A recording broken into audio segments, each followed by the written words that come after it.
O que determina se uma reação ou uma etapa for ser rápida ou lenta é o intermediário. O intermediário ele é um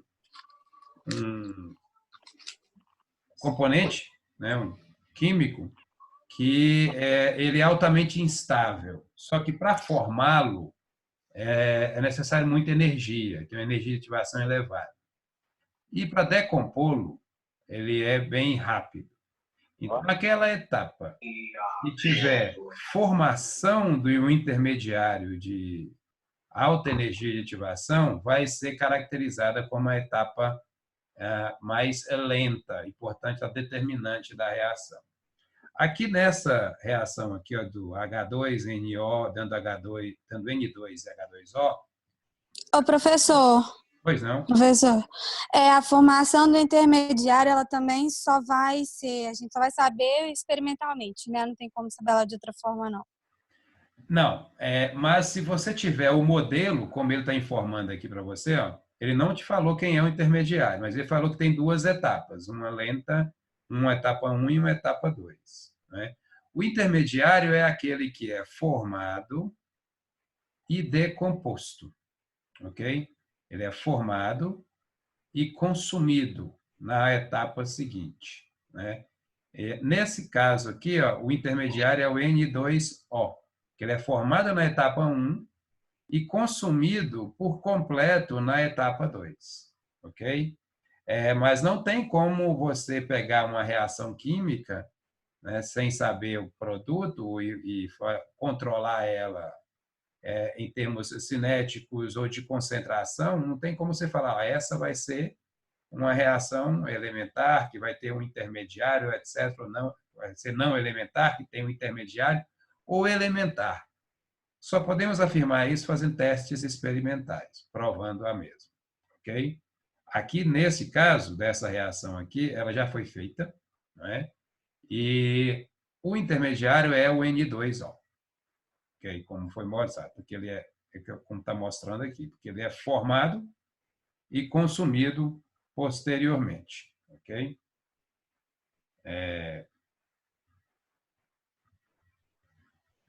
Beleza. Bom, eu acho que essa era a dúvida de um de vocês aí que me mandou pelo WhatsApp. Não sei quem foi, espero que tenha esclarecido. Mais alguma pergunta, pode interromper. Tá?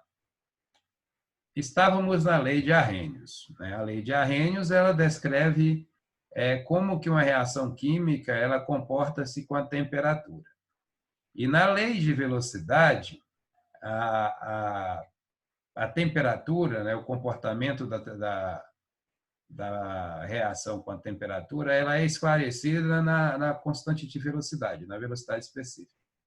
E aí a velocidade específica de reações químicas foi estudada pelo Arrhenius e ele propôs uma lei exponencial que funciona muito bem para a maioria das reações químicas. Né? E essa lei de Arrhenius estabelece que a velocidade específica ela vai ser igual a A, que é um fator pré-exponencial, né, que é uma constante, é determinada experimentalmente também, é elevado ao exponencial de menos EA é a energia de ativação, dividido pela constante dos gases vezes a temperatura absoluta.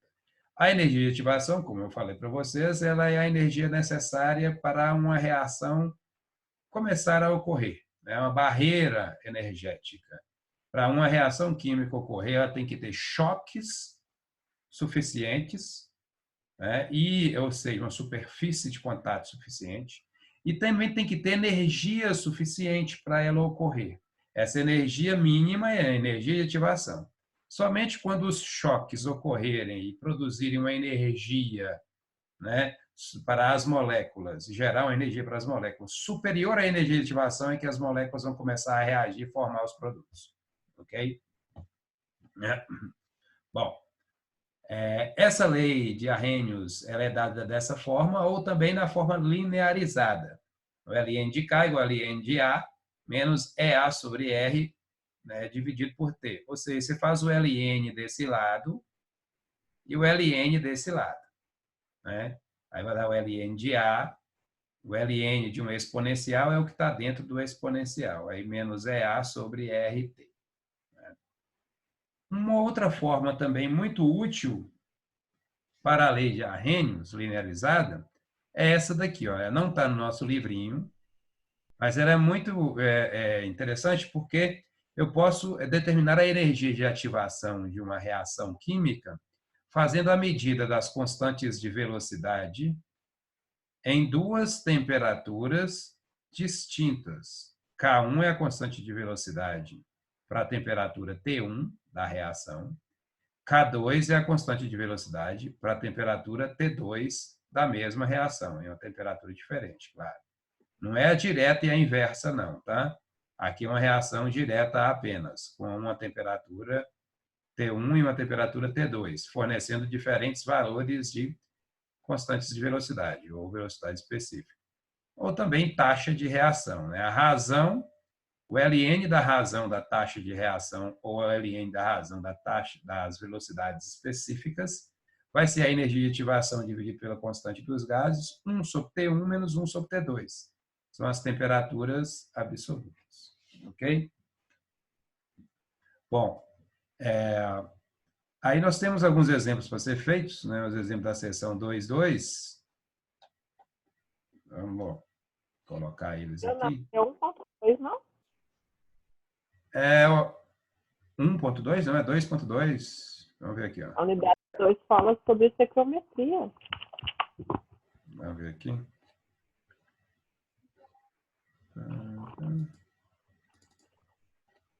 Aqui. É a seção 1.2 mesmo. Nós estamos no capítulo 1. Né? Eu falo que você está no capítulo 2, estamos no capítulo 1, é verdade. Ok. Deixa eu então trocar isso aqui. É 1.2.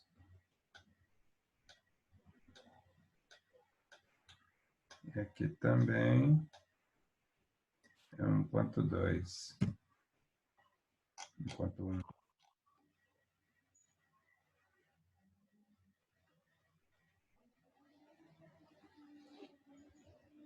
Ok.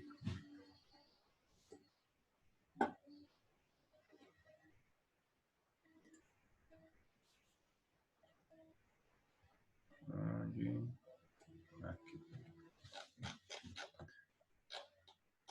Beleza, então nós vamos lá na seção 1.2, onde fala da lei de velocidade. Vocês estão conseguindo ver o livro aí? Na tela? Joia.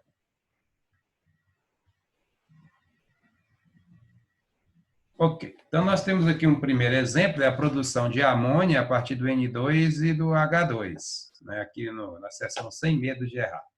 Ok? Aí, o que acontece?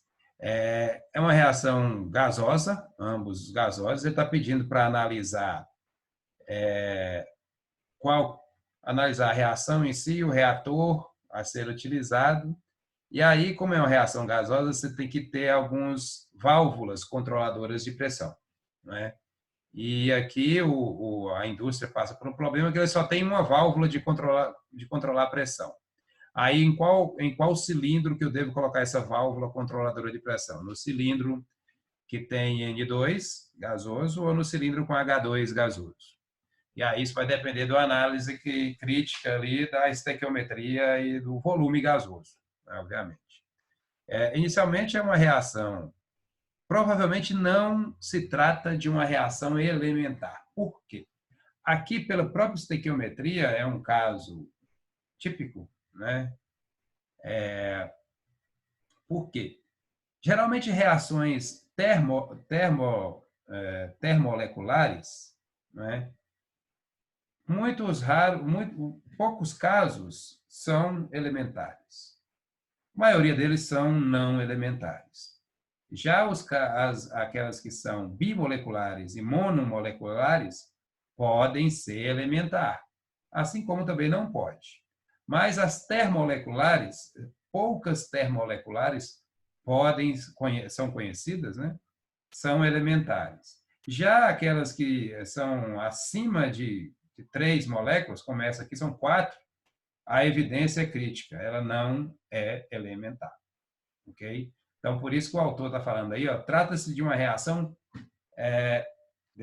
elementar. Não se trata de uma reação elementar, ou seja, uma reação não elementar. Por que ele afirmou isso?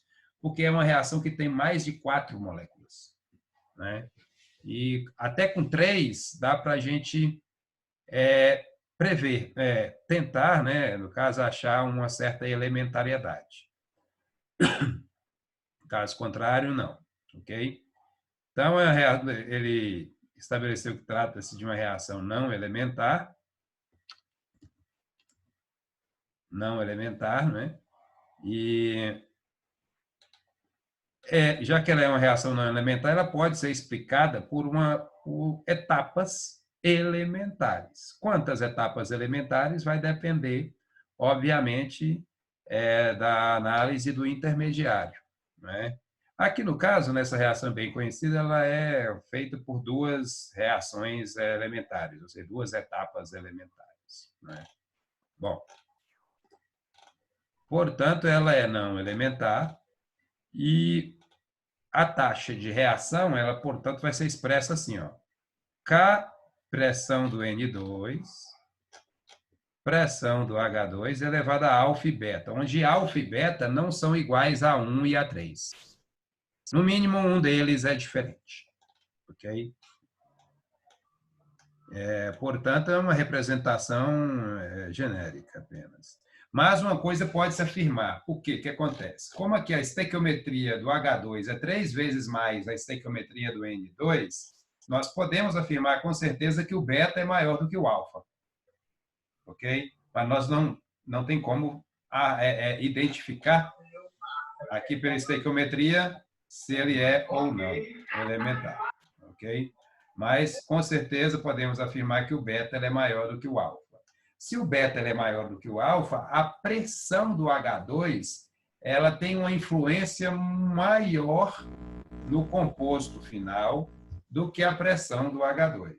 Não é? Então, já que nós vamos ter um componente, né, que a pressão do H2 aqui ela é muito maior, nós vamos dar preferência para o nosso único controlador de pressão ser colocado no cilindro onde tem o H2. Porque, obviamente, como nós vamos precisar de um volume maior, né, o cilindro ele tem que ter um controle de pressão mais evidente. Enquanto o cilindro do H2 ele pode ser aberto em uma vazão mínima, né, manual. Portanto, a válvula controladora vai ser colocada no H2. E uma outra característica crítica é que o H2 ele é inflamável. E o N2 não é inflamável. É uma outra evidência óbvia que nós temos que utilizar no cilindro do H2, a válvula controladora de pressão. Mas, sempre que necessário, tem que usar a válvula também no N2. Né? Nesse caso, que foi crítico, porque a empresa só tinha um controlador de pressão. Ok? Aí, coloca aqui apenas um controlador de alta pressão e deve ser utilizado na alimentação do hidrogênio. Okay? E a temperatura? Como é que eu posso expressar a temperatura em relação à minha reação química? A temperatura, obviamente, eu vou usar a lei de Arrhenius. Olha aqui. E o que acontece com a temperatura? Né? Quanto maior a temperatura, né, é evidente que a velocidade de uma reação química ela é maior. Como nós falamos no início, poucas reações se envolvem lentamente com o aumento da temperatura. A maioria delas, com o aumento da temperatura, aumenta-se a velocidade também. Né?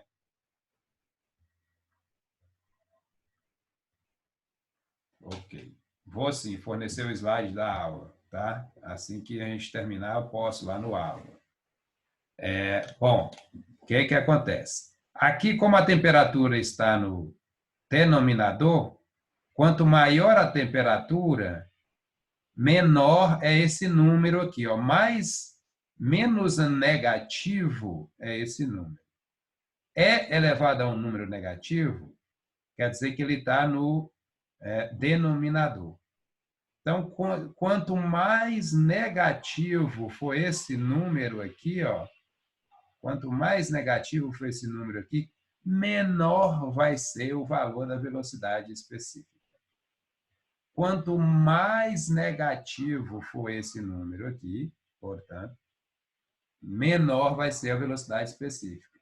Para esse número ser mais negativo, a temperatura aqui, ó, ela tem que ser menor, né?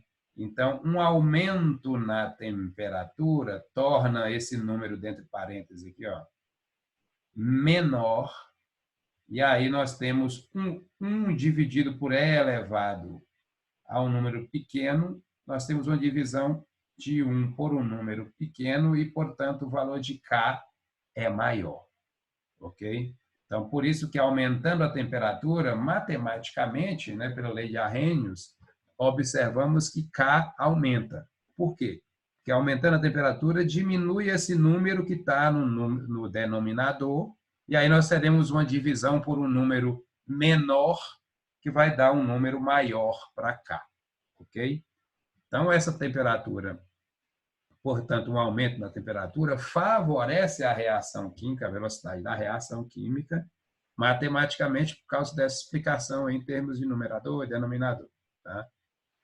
Outra coisa, em termos físicos. Em termos físicos, por que aumentando a temperatura, uma reação química ocorre mais rapidamente?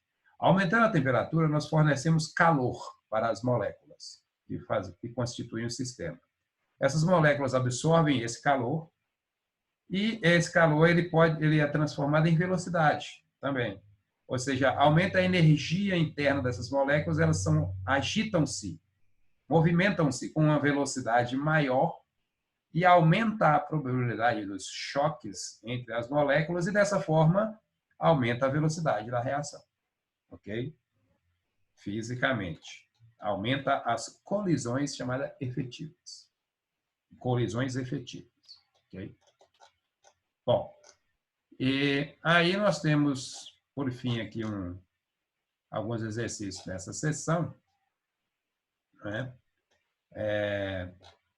Aqui para a produção do NO2. É um exemplo, o mesmo exemplo. Você tem uma reação termomolecular, né?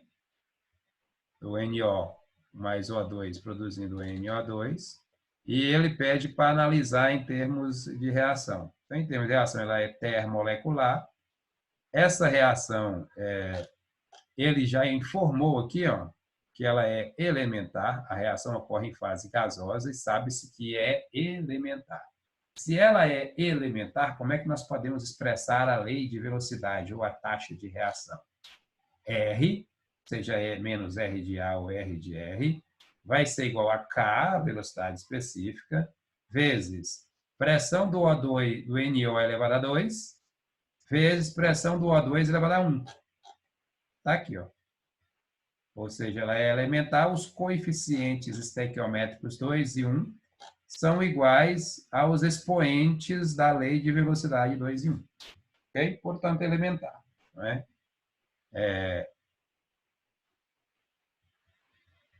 Acho que tem mais uma dúvida aqui. Ok. Então, nós temos aqui uma reação termomolecular, né, elementar, que pode ser representada por essa lei aqui. Ok? Aí, o que acontece? Olha só, vamos analisar agora a lei de velocidade. A lei de velocidade nos informa que a pressão do NO está elevada ao quadrado. Ou seja, a influência do NO na reação química, na velocidade da reação química, é no mínimo, não no mínimo, é maior, né? É maior do que o O2. Então, o que acontece? Nós vamos ter, pela própria estequiometria, uma quantidade de NO, no mínimo 2 vezes maior do que o O2. Okay? E em termos cinéticos, ele também está informando isso, que nós vamos precisar mais de NO do que O2, ou seja, o NO influencia mais na velocidade da reação química do que o O2. Né? Então, teremos que ter válvulas reguladoras de pressão nos dois, no NO e no O2. Só que ele só tem uma, de novo. né, ele tem uma válvula reguladora e uma válvula que eu chamo aqui de agulha, né, que não tem um regulador de pressão. E o regulador de pressão, obviamente, é mais importante colocar no gás que está fornecendo uma maior pressão para o sistema, né, para um controle mais evidente de vazão, inclusive. E o O2 também ele é um gás que não é tóxico, né? Já o NO ela tem uma certa toxicidade, ok?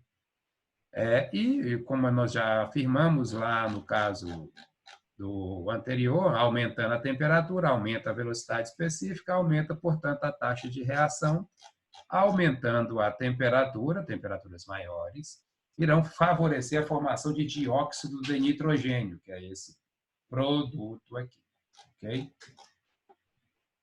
Bom, beleza. E aí nós temos alguns exercícios, né? De classificação.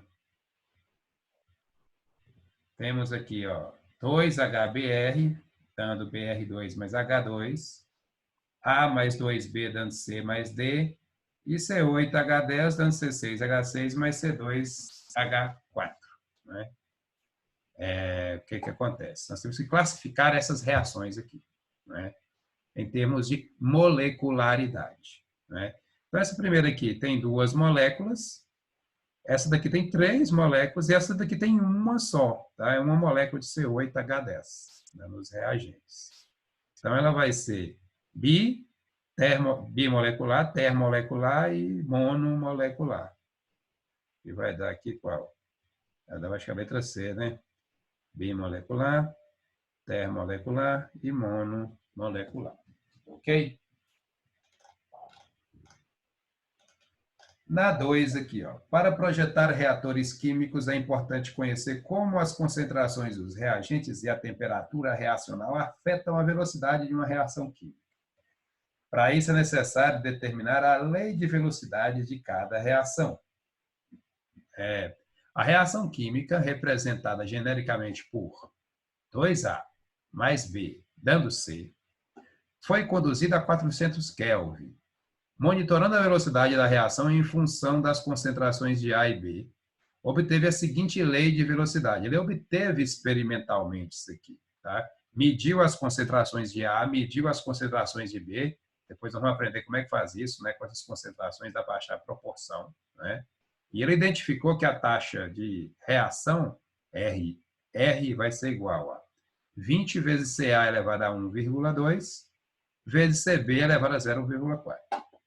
Aí ele falou que as concentrações dos reagentes foram expressas em mol por decímetro cúbico e a velocidade da reação em mol por decímetro cúbico por hora, ou seja, a taxa de reação. Quais são os parâmetros cinéticos da reação? Que parâmetros cinéticos são esses? Velocidade específica, K, e a ordem da reação. É só observar isso aqui. Não tem que fazer conta nenhuma. Ele pede só para identificar a ordem e o valor de K. O valor de K está aqui, ó, é 20. 20 o quê? Aí que nós temos que ter essa observação. Aqui ele deu também ali, ó, as unidades. Né? A ordem é só a gente somar 1,2, somar 1,2 com 0,4. Vai dar 1,6 a ordem. Né? Então, aqui, 1,6, 1,6. Ou é a letra A, ou é a letra D. Né? O que vai ser determinante aqui agora vai ser a dimensão de K. Como é que nós vamos fazer para encontrar a dimensão de K? Né? Nós vamos usar aquela formulazinha que fizemos antes, né? Que mostrei para vocês antes. Né? A dimensão de K ele vai ser a concentração elevada a 1 menos N, que é a ordem, dividido vezes, né, vezes a temperatura, ou dividido pelo tempo, melhor falando. Tá? N, no caso aqui, vai ser 1,6. Então, a unidade do K, né, se vocês voltarem aqui, ó, deixa eu ver se eu consigo voltar. Deixa eu ver se eu consigo voltar aqui na aula. Aqui, ó. Olha só aqui, ó. Vocês estão vendo aqui a formulazinha da unidade ou da dimensão do K? Mol por volume, 1 menos N. N é a ordem. A ordem lá naquele exercício era 1,2 mais 0,4, é 1,6. Não é? Então, aqui no caso, vai ser mol por unidade de volume elevado a 1 menos 1,6. Então, elevado a 0,4, dividido pelo tempo. Né? Então, mol por unidade de volume elevado a 0,4, dividido pelo tempo. Vamos voltar lá. Então, mol por unidade de volume é elevado a 0,4. A unidade de volume aqui é o decímetro cúbico. Então, vai ser mol por decímetro cúbico elevado a 0,4, né? Dividido pelo tempo. O tempo que é em horas, né? Todos eles aqui tá hora elevada a menos 1, né? Ou dividido por hora. Aí o que vai ser determinante vai ser mol por decímetro cúbico elevado a 0,4. Mol dividido por decímetro cúbico elevado a 0,4 vai ser mol elevado a 0,4 dividido por decímetro elevado a 0,7, se não me engano. Né?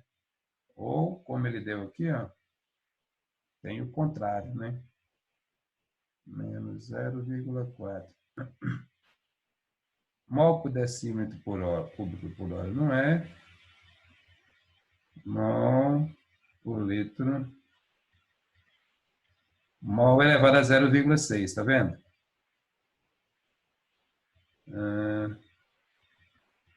Vamos ficar com a letra D. É isso? Esse aqui é o mol por decímetro cúbico por hora se fosse de ordem 1. Esse aqui é de ordem 0,4, como nós vimos lá. Então, vai dar a letra D. 1,6 e mol elevado a 0,6 vezes hora. Ok? Foi 1,6 a 0,4. Temos agora o 3. 3. Temos 16 online. Todo mundo está me vendo aí, gente? Tem alguns que estão com a câmerazinha e com o microfone cortado. Com a câmera também, não está presente, né?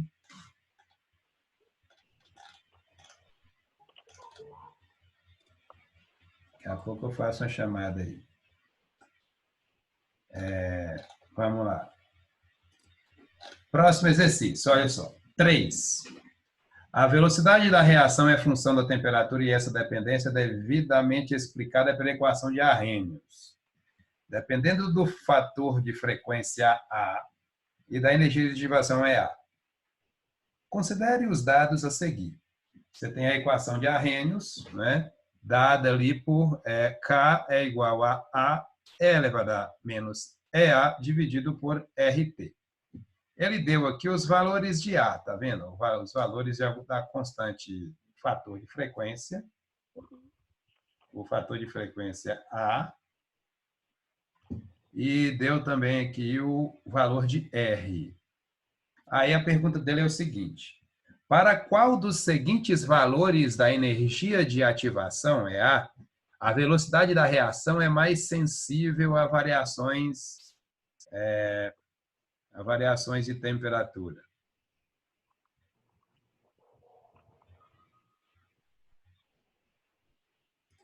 Como que nós vamos... Eu acho que eu passei algumas dicas aí pelo WhatsApp no dia que você estava fazendo o exercício, sobre esse exercício. Não passei? Bom, o que vocês vão ter que fazer aqui? É o seguinte, ele deu o valor de R e deu o valor de A. E deu 5 valores de EA. Qual que é o valor da energia de ativação que é mais sensível a variações de temperatura? Nós vamos fazer o seguinte, nós vamos pegar duas temperaturas aleatórias, por exemplo, 300 Kelvin e 400 Kelvin.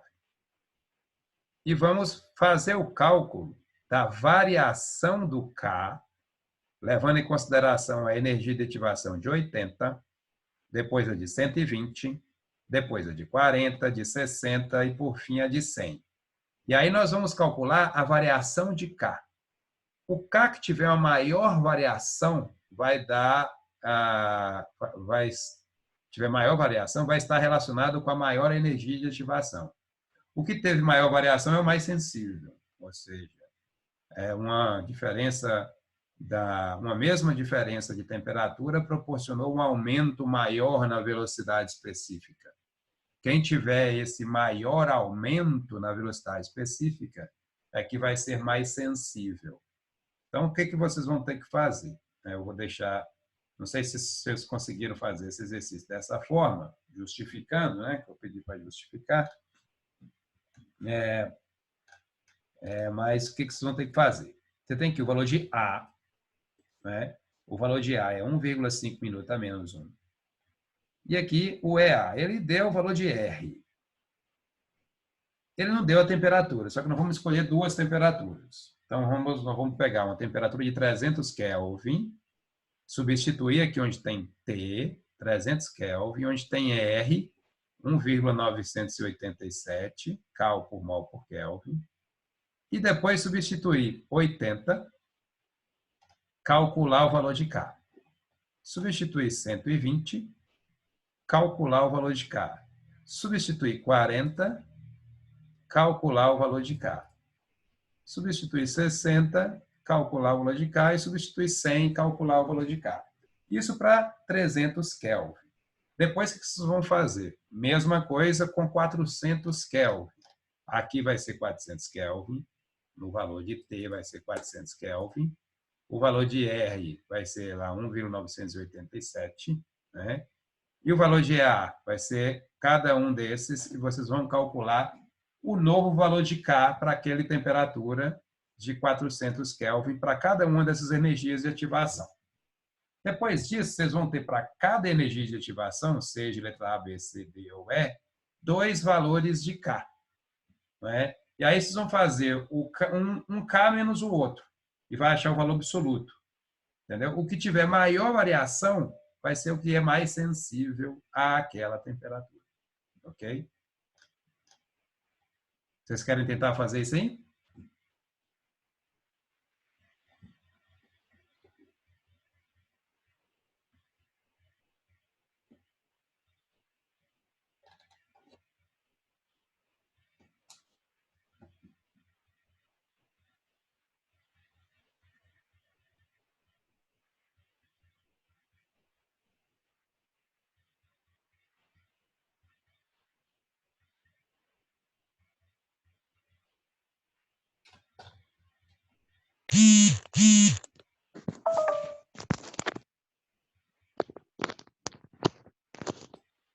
Oi, vocês estão me escutando? Sim. Sim. Todo mundo me escutando? Sim. Ótimo. Vocês querem tentar fazer esse exercício aqui? Aí eu passo. Oi. Então, vai substituir o valor possível para o E, nos valores de 300, depois no valor de 400 Kelvin. Isso, o valor de T. Primeiro você vai fazer com 300, depois com 400. E vai calcular o valor de K para cada uma dessas temperaturas, para cada um desses valores de energia de ativação. Ah, tá. Dessas duas temperaturas diferentes. Em duas temperaturas diferentes.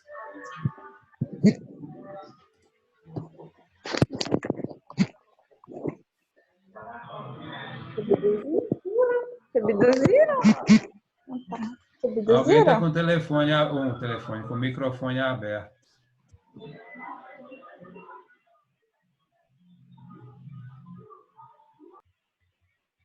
Vocês tentem fazer. Qualquer dúvida, me chame aí, que eu passo para vocês aqui os números que eu fiz. Ok?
Estou aqui, a hora que vocês forem terminarem aí, vocês me chamem.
Pega o boi que eu não vá com você. Tá ouvindo?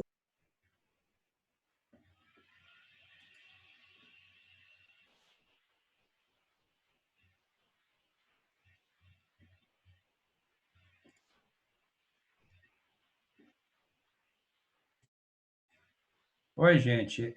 Aí na temperatura tem que ser 300 e 400 Kelvin para vocês observarem uma diferença entre um K e o outro. Se colocar valores baixos, né, vocês não vão observar diferença, não. Por isso tem que ser alto.